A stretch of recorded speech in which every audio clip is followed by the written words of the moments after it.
అమ్మా, బావి పక్కన 2 కుండలు ఎందుకున్నాయి? ఒకటి ఇంత బాగుంది, మరోటి మాత్రం పగిలిపోయింది కదా. ఇది పనికి రాదేమో అమ్మా. చూడు కన్నా, ఈ చీలికల వల్ల నీరు వృధా అవుతుందనుకుంటావు, కాని అదే నీరు మొక్క వేర్లకు చేరి దాన్ని ఇంకా బలంగా చేస్తుంది.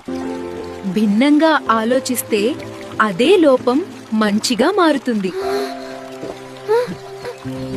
వస్తువులైనా మనుషులైనా పూర్తిగా ఉండరు కన్నా, ఎవరికి ఏదో ఒక లోపం ఉంటుంది. కానీ ఆ లోపాల వల్ల కాదు వాళ్ళ విలువ నిర్ణయించేది.